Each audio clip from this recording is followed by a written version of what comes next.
The Bench with Jacob Hester and Matt Flynn. Okay, here we go. Where the plays get broken down and science gets denied. Yeah, they said I gotta come off the bench. Hour 2 of Off the Bench, live from the Raising Cane's studio.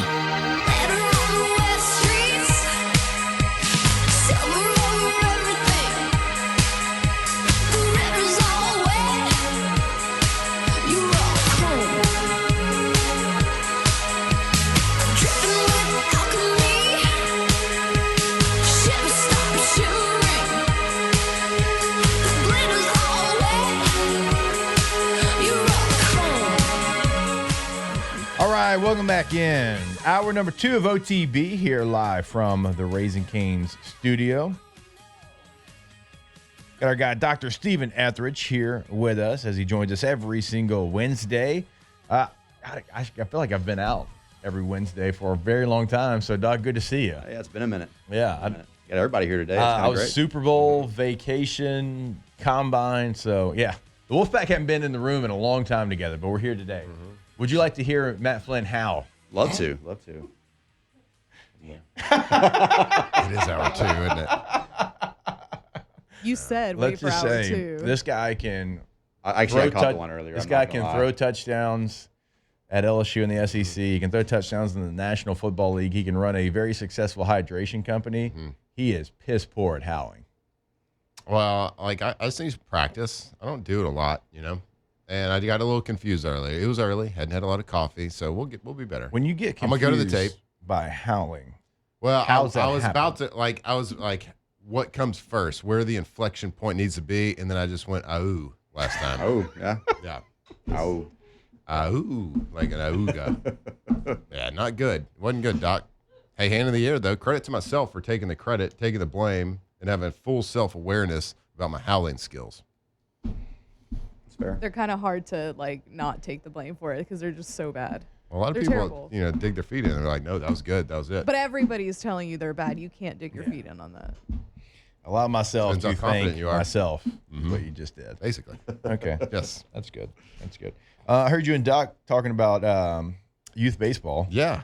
As we were coming in here. Yeah. Probably I would assume this time of year, every year, a little hot topic for you. I'm sure you get some of your friends that say, hey, little Johnny's throwing this amount of pitches. Little Johnny's arm's a little sore right now. It's so different than when any of us grew up. For sure. Like when we grew up, there wasn't as many games. Like you played like on a Wednesday night in league play, and you'd catch the next Wednesday, and little Johnny would pitch, and then little Richie would pitch. Well, now it's like you got these tournaments, and they're Friday, Saturday, Sunday, and you could play, 8 games, right? And there's pitch counts, there's pitch limits, but even that's like, okay, well, some coaches are going to push those limits. How many questions this time of year do you get about arm soreness from just the youth level? Yeah, it's a lot, and it's a real thing, and it's something we need to be mindful of. I think to your point, it's so different than it was. Really not even that long ago, but it's changed a lot. Like you said, we'd play a few games. Maybe you'd have that one tournament at the end of the year, or some of these kids would go play in their all-star league, which would be in the summer, but now you have fall ball, you have summer ball, you have club ball, you have metro ball, you have all these different leagues. Kids are playing in a league team and a tournament team. They're traveling. In the tournaments, like you said, they might be playing 8 games if you make that winner's bracket and you keep going. How many kids you got on the team?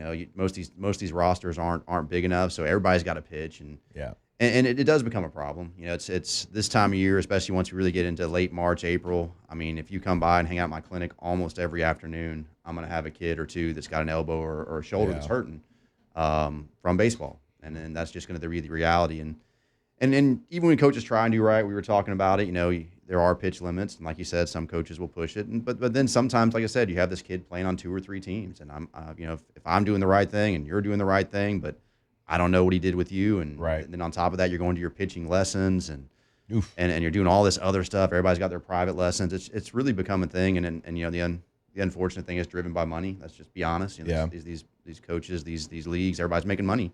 And so it's probably not the best interest of these kids to play baseball year round and to throw that much. When we were growing up, you had one season, and then most of us played something else. These kids that you didn't specialize when you were 12. You played football in the fall, you played soccer, you played basketball, you ran track, you did baseball, and it was and there's something for that too. The training the different muscle groups. We all feel that multi-sport athletes, it's better for your body, and you'll probably be a better athlete in the long run. But there's so much pressure to be that guy now. It's an epidemic. Specializing for youth sports is like the worst thing, like in my mind, that can happen. Like play all the sports. It's like you said, like even from like a medical standpoint, like you train different muscle groups. But like to be a better athlete, play different sports. Yeah. Be a kid. Yeah, there's so much pressure. There's so much, and there's a lot. And I'm not saying like that was one of the cool parts of the combine is we had these bios of all these different players, and then you'd go in like high school, be like wrestler, track, basketball, soccer, baseball. So the guys that are in Indianapolis trying to go to the National Football League, every one of them, to a man, had something. Right. They had something else in high school that they did. We didn't come across one person that didn't play anything but football. Yep. And they're making it to the next level, the highest these are level. the best, and you can probably find that in just about every sport. I mean, there comes a point, when you get You got to maybe cut it down from 5 to 2. Yeah, when you're 12, maybe play 4 sports. When you're 14, maybe you go to 3, and then like when I got to high school, I focused on Yeah. one. When I got that, because I had to. I didn't want to, but I had to because I was at a big school. You played baseball, I thought. Oh my god, yeah. That was my sport. Right. I didn't play football until 7th grade, and I got beat out. I didn't even actually play football until 8th grade. Right. So it was. They the specializing in sports. So my son was playing basketball 2 weeks ago. It was at the YMCA and playing I think their last game of the season. The sign on the wall was the big thing said nobody's giving out scholarships today, and I was like, yeah, that's the best. That's a great. That should be on every youth sport field, court, whatever. Nobody's getting drafted off this game today. No, not one stinking person. So I got into that conversation because I pitched growing up. And throwing gas, Doc, obviously. But my dad, goes without being said, my dad would only. So my dad pitched growing up. He played quarterback, so he was my coach on everything. So I threw a 4-seam fastball, threw a 2-seam fastball. I had a nasty circle change, but he would never let me throw a curveball. Never let me practice it. Wouldn't even show me the grip for it. And he said, when you turn 16, when you can drive a car, I'll teach you the curveball. And he's like, just because you're. This is probably an really old school mentality, but he's like, just because your bone structure, your leg, nothing is formed the right way, and you could really hurt your elbow, throw in a curveball. That's of course the twisting, the torque, and you got to create enough torque that hurts something, of course. And I could do that. But is that, and it's like, and I'm not asking you what pitches they should or shouldn't throw, but do you see elbow issues on youth pitchers today come through your clinic? Because of, have you ever been able to point to that? Is there any validity to what basically my dad was telling me when I was growing up? Yeah, so it's an interesting question because it is one that even in people who do a lot of youth baseball, sports medicine, there's a little bit of a debate there with the whole curveball thing. Now, I think the safe rule is volume. So volume is the number one thing. So more so than anything else, how much volume? How much are you throwing? Adhering to pitch counts, making sure these kids get their rest, making sure. All those things. I think one of the numbers I've heard is you shouldn't do any more hours than you are years old in a week of any sport training. So if you're 12, you shouldn't do more than 12 hours of baseball in a week. Which most of our teams are going way over that. Yeah. 12. Yeah. Are y'all a week trying? too, mind you. So that's not in a day. That's a week. Right. But the curveball thing. There's some of the more recent data that a lot of people are talking about. It's maybe not as crucial as long as you're doing the volume. And then the other thing is technique and form. I think you can make arguments either way, having really good technique, having really good form, making sure that you're not, having poor mechanics, because that's probably a bigger risk. And who's determining that? You know what I mean? And again, people that are getting paid to coach it.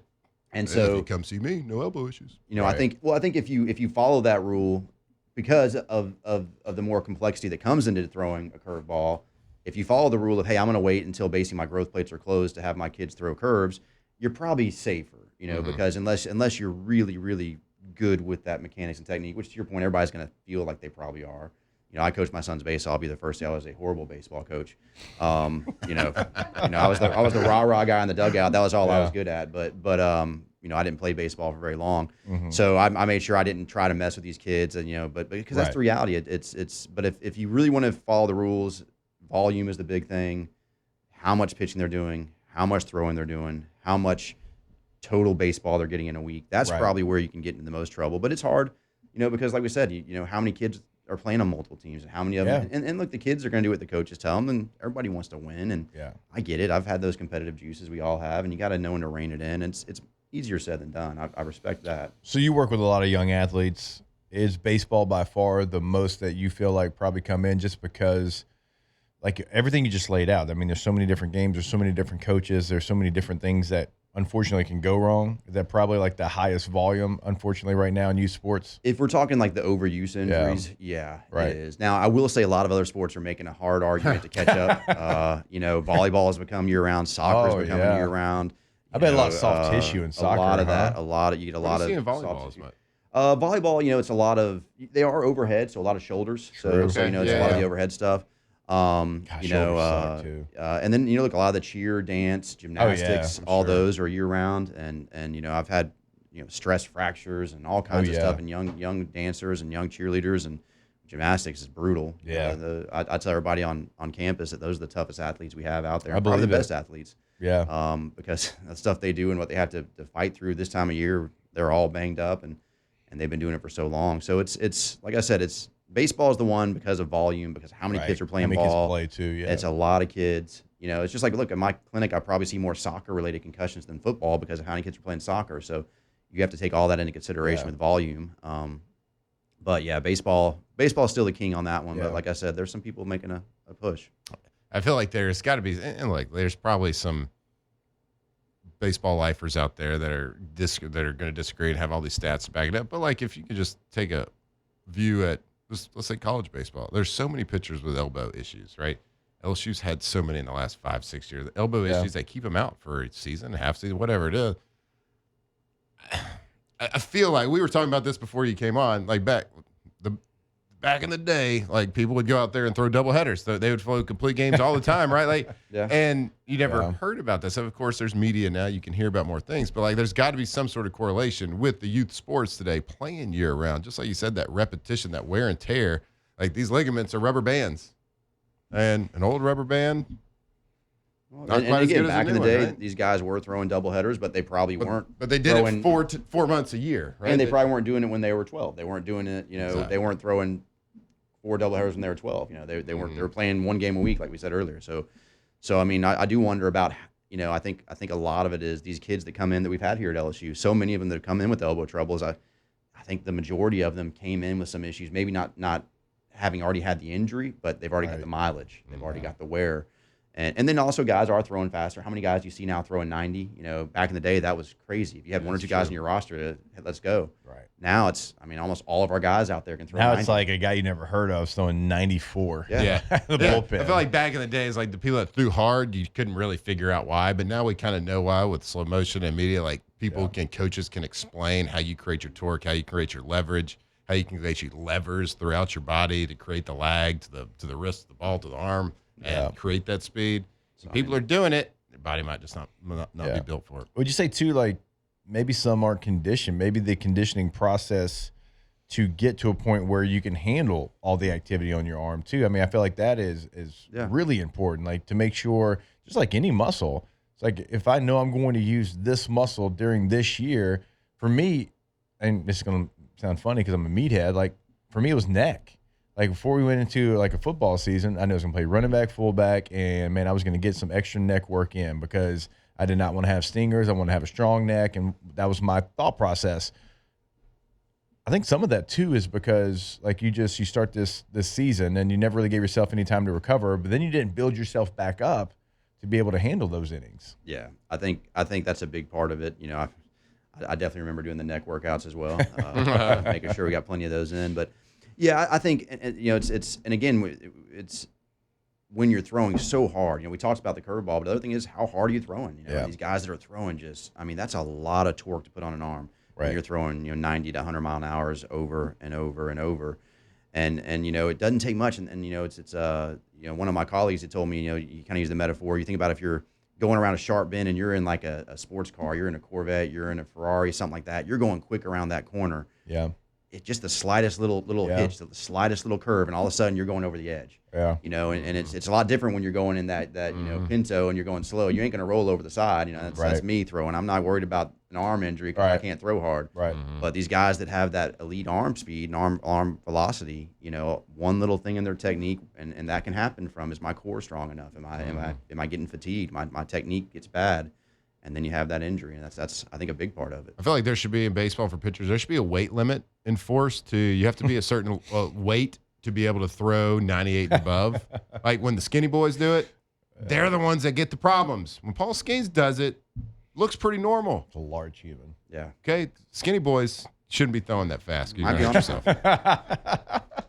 Is that your medical advice there, That's Matt? my medical advice. Think about it. Those skinny boys got to create so many that elbows out there all by itself. so Paul good. Skeens is just like right in the tunnel. No, God. Boom. We'll go talk to Coach on that one. Yeah, we'll see if we can get that We'll done. get the study done. I Yeah, don't know. yeah, I don't know 'cause- if Big Youth Baseball is going to let us get that study through, but Yeah. we'll find. We'll Yeah. try. Doc, you're the man. We look forward to it every week. We appreciate it, sir. My pleasure. All right, we will step away. We got Kim Mulkey joining us in about 15 minutes from now to kind of preview the SEC basketball tournament. We'll do that for you and much more when we come back here on OTB live from the Raising Cane's studio. Off the bench.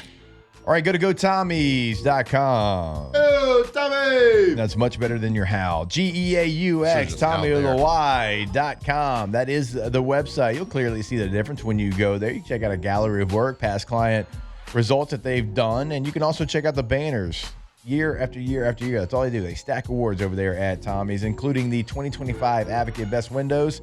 Well, that went to Tommy's Windows, Doors, and Siding. So go to the website today. Have Tommy and the team come out to your home, come out to your business. No job is going to be too big for Tommy and the team. GoTommys.com. So I go Tommy's. Windows, doors, siding. They got it all. If you got a project happening, it doesn't matter the size of the project. If you're just replacing a door, window, whatever it is, maybe you got a little rot. We're in South Louisiana. It happens. I had to do it. I had to replace all my windows. Maybe you got a new build. You build a new home. Maybe you're extending it. Make sure you give Tommy a call. Let him talk about the project, talk about pricing, how good. Let me prove to you why they win award after award after award. Go to GoTommys.com. Don't leave your girl around me, true player for real. That's my for real. Come on. That's how it's going down. You smell it.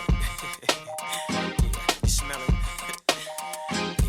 Yeah, Don't leave your girl around me, true player for real. That's my for real. Let them know. Situations will arise in our lives, but you gotta be smart about it. Celebrations with the guys I sacrificed, cause I knew you could not sleep without it. Meanwhile, Off the bench. Presented by Hood Dental. I loved you. You were my girl. You see, I thought the world of you, but you're so steady, baby. Underrated hit here. Matt, who sings the song? I don't know. Matt, listen to it. You're pretending. You're pretending that you don't know who this is. You're not being serious. Is it Usher? Yes. Yes. Dude, you know this stuff. Just be confident. I didn't know it. You listened. I don't you thought listen. about it. I mean, I and then hear you knew it was Usher. I hear an Usher song every now and then when somebody plays it. I never had a record. I never had his record, his disc, his tape. I didn't own that. It just wasn't in my repertoire growing up. You didn't His listen to- voice is so distinct. Yeah, it though. is very much. You didn't listen to Usher growing up. No. So when you made a, I mean, I heard the songs when they were played. when you made a mix CD for No, Susie never. Q. I never illegally downloaded an Usher song. Okay, just stay with me. It didn't get played on 102.7 The Blaze. Right, I knew that was coming. But like Jimbo says, Susie Q, right?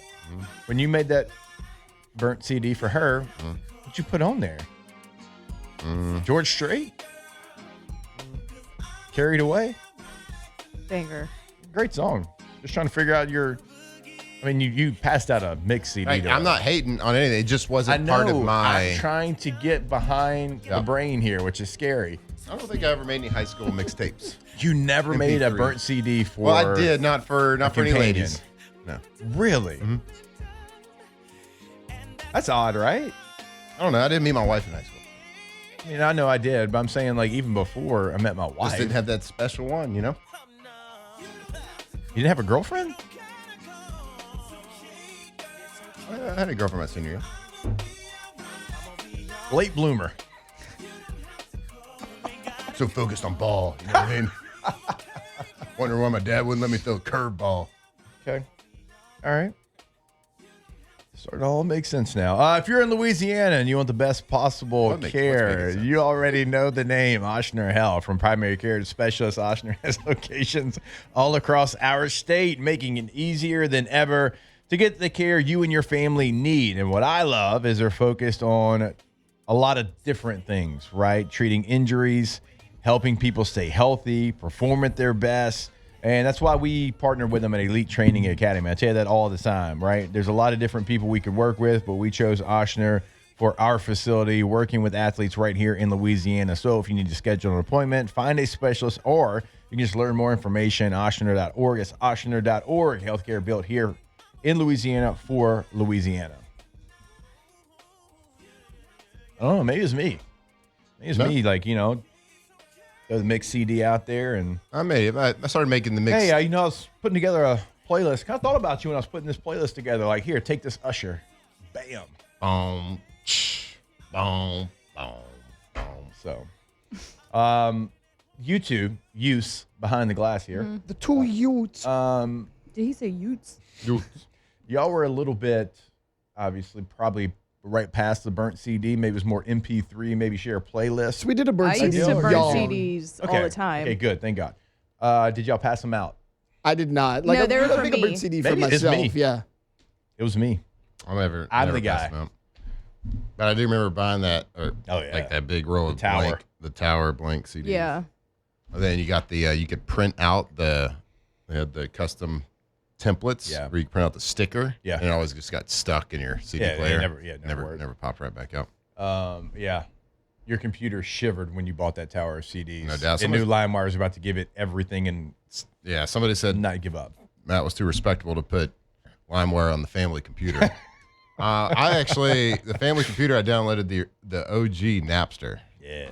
And then college was more like LimeWire. Rhapsody?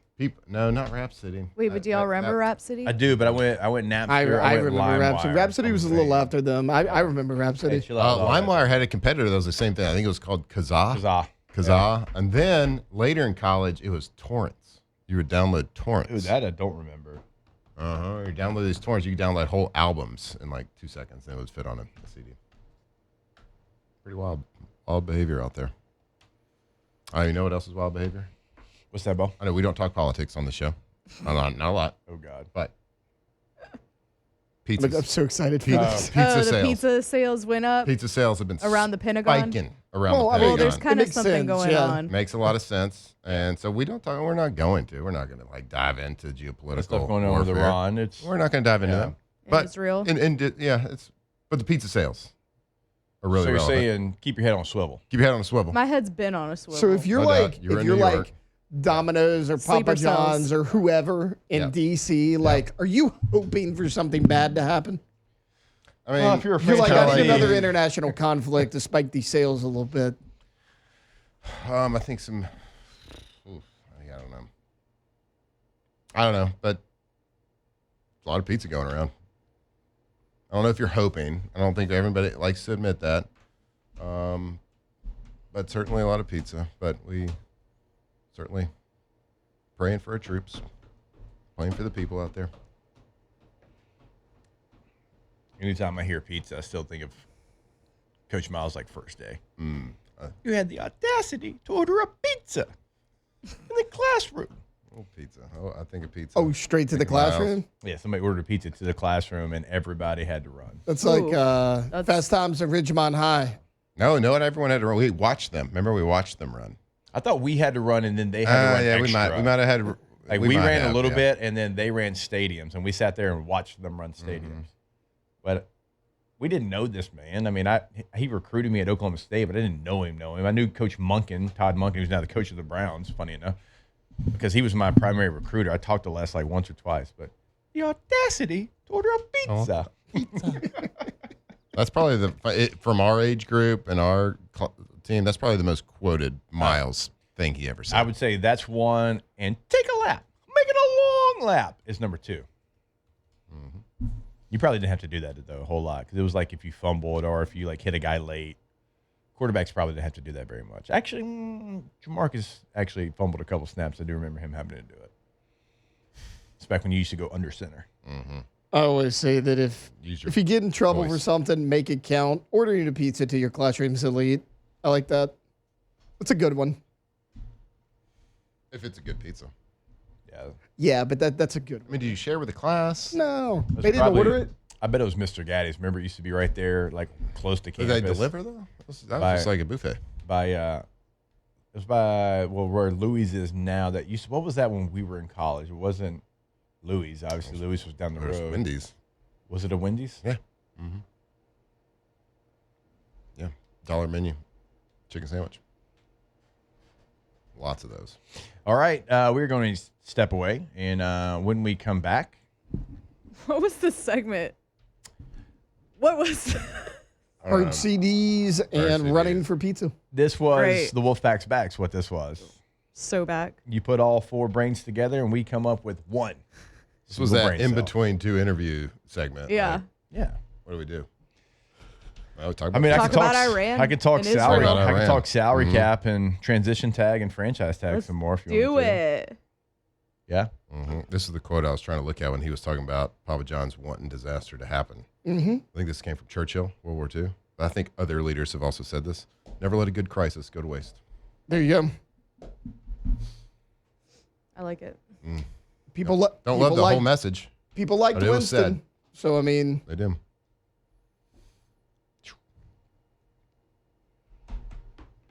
What other show can go from burnt CDs and Mr. Gaddy's to one of the best coaches in college basketball, Kim Mulkey? This show, and we're going to do it when we come back here on OTB. Off the bench.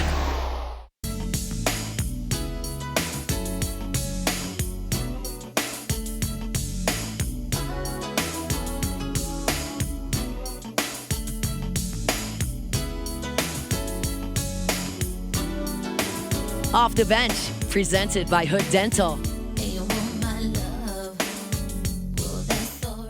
All right, welcome back in. OTB here live from the Raising Cane's studio. Always our pleasure every single Wednesday at 8:30 to catch up with the head basketball coach of the LSU Tigers. Coach Kim Mulkey joins us now. Coach, always appreciate it. Always look forward to it. Hope you're doing well. Doing great, guys. Doing good. Just backing out of the garage, heading to practice this morning, and going to head to Greenville, South Carolina this afternoon for a conference tournament. So we're right in the thick of things. Absolutely. And, Coach, you know, we've had a chance to catch up, obviously, over the last couple of weeks, but just kind of going back, and one of the things that I love, you have a tough loss against South Carolina, but then have a incredible gritty win on the road against Ole Miss. And then since then, you take care of Missouri and Tennessee at home. You go on the road and get a great win in a tough place to play at Mississippi State. So the way your teams responded heading into this SEC tournament, do you feel like you're in a great spot because you've had a couple of different wins that have been different ways? Some have been coming from behind, some have been dominating the game, and this team and your team look like you are heading into the SEC tournament in a big way. I've felt all year long that we just haven't had losses that have devastated us. Right. We have had disappointments, missed free throws here, a turnover there, losing composure a little bit. But if you look at our 4 losses, it's learning opportunities. Did we get better? Did we lose multiple games because of it? The only back-to-back games we lost was right out of the gate in the SEC, and I feel like we've grown from that. Now, the conference tournament is not something I emphasize. Right. Certainly, as competitors, we want to win it, but and we're going into South Carolina territory as we do every year. But regardless of what happens there, most important is the NCAA playoffs, and we'll find out on Sunday the 15th who we host here and where we go, and that's the fun part. Yeah, Coach, it's one of the things I look forward to every single year is kind of asking you about the SEC tournament, because every single year I know you kind of look at it a little differently. And, in years past, you've talked about, hey, what did we do last year? Okay, that's what we did last year. Let's see if we can do one game better, because obviously the eye is on the NCAA tournament. So as you look at this current setup for the SEC tournament, you're going to have obviously a bye situation where you get a chance to kind of see what's going to be in front of you there. Maybe what's the mindset heading into this year's SEC basketball tournament? Well, they've been off for 2 days since our last game, so we'll get in the film room this morning. Oklahoma is in our bracket, and they're sitting there waiting to see who they're going to play, and then we'll play the winner of Oklahoma and whoever comes up to it. So we'll prepare today and probably go over Oklahoma today and then see what happens. But when we get on the floor, it's going to just be sharp. It's going to just, do some things to sharpen up what we need to do, whether that's transition defense, attacking zones, maybe even working on our presses, just anything that we may need, not just in the SEC tournament, but in the NCAA tournament. So that's what we'll spend a lot of time on. We'll congratulate the players that made all SEC, sixth player of the year, and freshman team, but we don't dwell on that much. Those players know that with good success as a team, individual accolades will happen, but they just move on. And it'll be a hard work day because we have to get up at 6 in Greenville and practice on the court tomorrow for 45 minutes, or if we choose not to do it, we won't be on that floor until game time. Yeah, Coach, we certainly want to get to the individual awards and highlight them on this show with you, but first let's talk a little bit more about this SEC tournament. So you took care of business. You did what you had to do the last 2 games to secure that double bye for this tournament. How much of an advantage do you think that gives you, just being able to see just the teams play in front of you once, maybe twice before you get to match it? How big of an advantage is that for you? Well, the advantage is resting. The advantage is they start play today. And think about this. Those that play today, they would have to win 5 games in 5 days to win the SEC tournament. And really, that's unheard of. And I always say SEC, or should I say conference tournaments, are for 2 reasons. One, Cinderellas get an automatic bid. How often do you ever see that on the women's side? Yes, you can see it on the men's side. And I think also it may be a money maker for some leagues, and I would say it's a money maker for the men. So I've just never been a big proponent of SEC or conference tournaments, even when we've won so many there at Baylor through the years. I mean, we won like 11 straight SEC titles in a row, and then we'd go and have to play in the conference tournament and try to win that. It's just a lot of things not good can happen. If you're a high seed, you lose, man, or is the selection committee going to punish you for that, or even injuries? So I'm not saying all this because I have a bad attitude going there. We're competitors. We're going to prepare just like we do every game, but people know that I think it's just a waste on the women's side. But we'll prepare, and we'll go up there and try to win 3 games and to win it. Catching up with LSU head basketball coach Kim Mulkey here on OTB. Coach, what about the NCAA tournament? And you're going to be hosting. It's going to be here in the PMAC in Baton Rouge. But how much do you try to, if at all, do you try to figure out maybe possibilities that you would face to try to get a leg up on maybe preparing for those teams? Or is it, hey, we find out on selection day and then we start to get to work at that point? The only thing I can tell you when we go into Selection Sunday is we're going to be in there and we're going to host the first and second round games. The top 16 seeds get to do that. Mm-hmm. I never, ever know what our seed number will be, whether it's 2, 3. It doesn't really matter to me. I've won when we were 1 seeds. I've lost when we were 1 seeds. I've won when we were 2. We won the Natty here and we were a 3 seed. The other part is you just do not know the other 3 teams that will be sent to you. And that's a good thing. That's a fun part. Think about this. We're heading to the SEC tournament, guys, and think about who we're going to have to play. It's probably tougher than playing in the NCAA tournament when you get to a Final Four. You've got South Carolina ranked 3rd. You've got Texas ranked 4th. You've got Vanderbilt 5th. We're 6th in some polls. You're not going to see that at a Final Four. That's how tough this league is this particular year.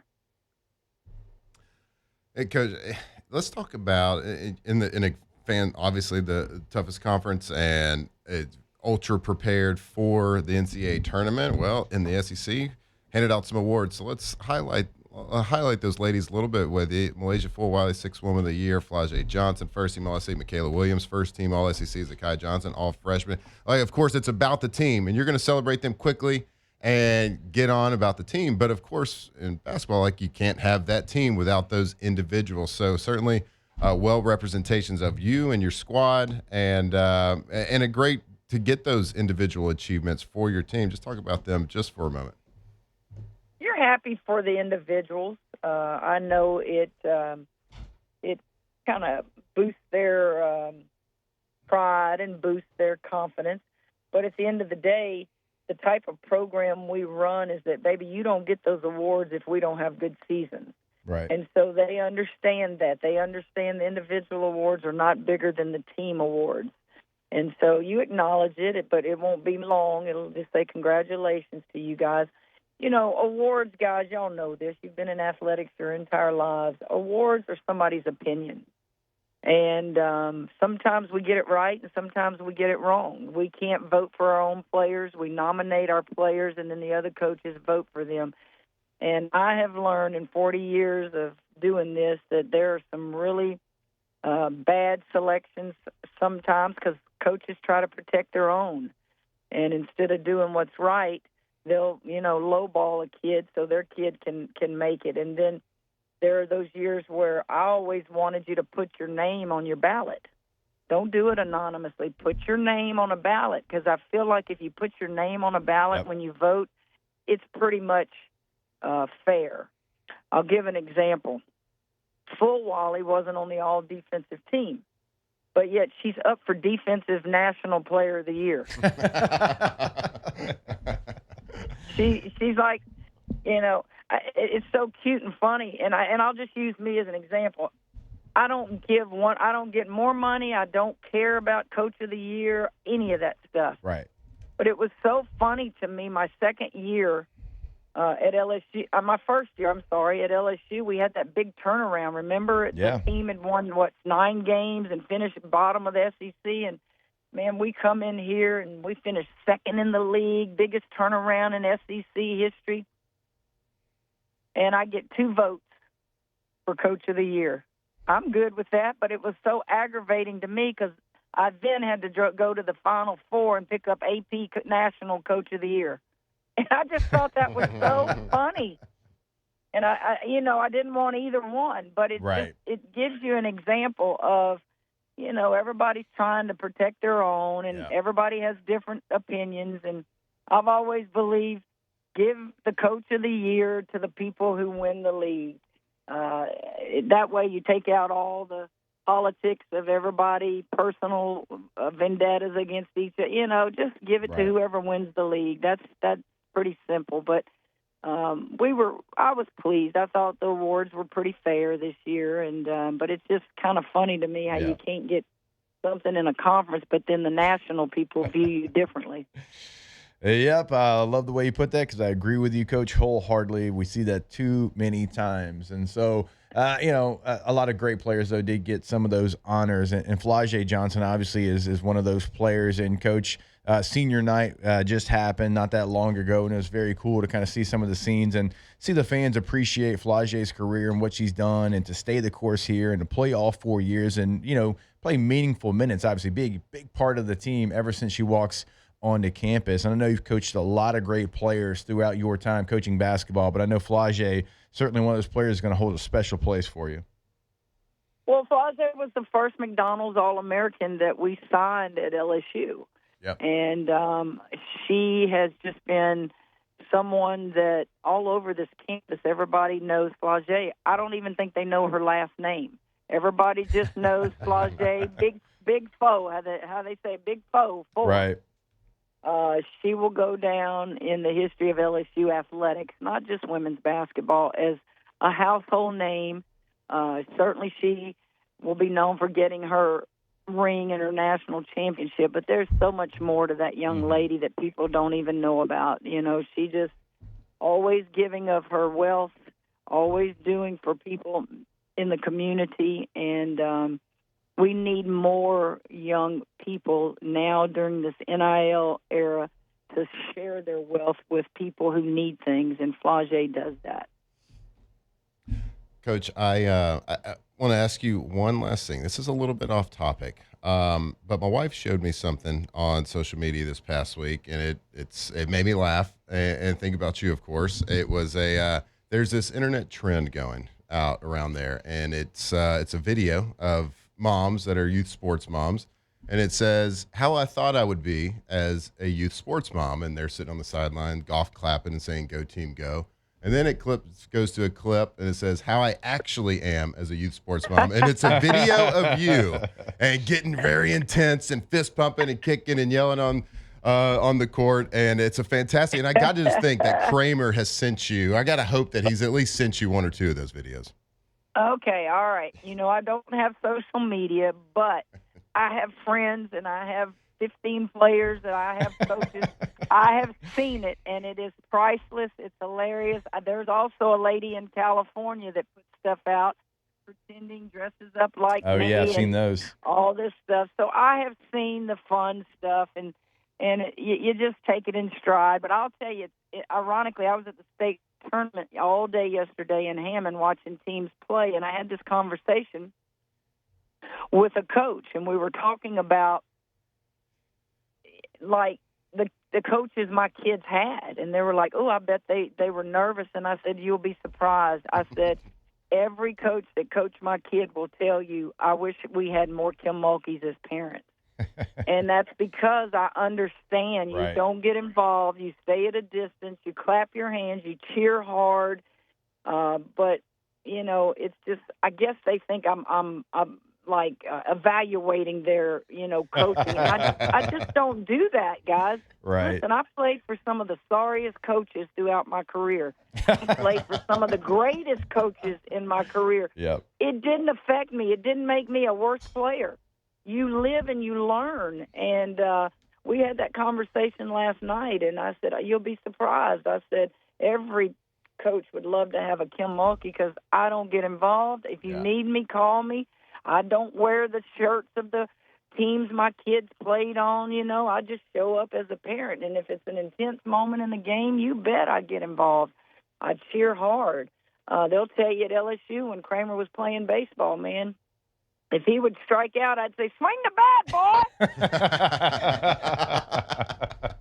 But not to embarrass him, but just be involved, That's right. and enjoy it, because y'all have children, and I'm telling you what wonderful memories. They go away quickly. They grow up fast, and it's just a time, especially if you grew up in athletics as you two did. Yeah. And the other thing I would say is, if your kids are not into athletics, don't push them into athletics. Find what it is that they love and support it. Yep. And that's just what I believe is, if you're going to do something, man, give it everything you have. Absolutely. Coach, you're the best. We look forward to it every single week. Safe travels and good luck in South Carolina coming up this week, and we'll catch up again with you next week. Okay, take care now. All right, you as well. Kim Mulkey, good enough to join us every single week here on OTB. We'll take a break. More on the other side when we come back live from the Raising Cane studio. Off the Bench. Off the Bench, presented by Hood Dental.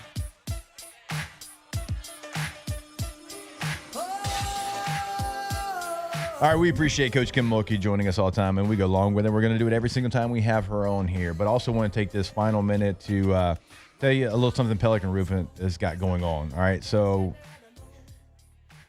over at Pelican Roofing, they've kicked off the 3rd annual Run with Rufus fundraiser. Every single day this month, they are running a 5K in the Pelican mascot costume, Rufus, to raise awareness and money for someone in our community who needs it.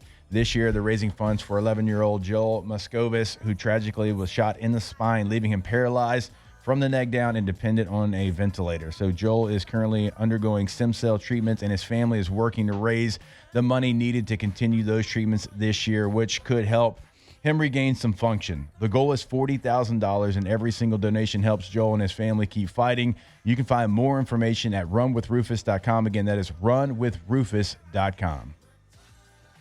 Off the Bench.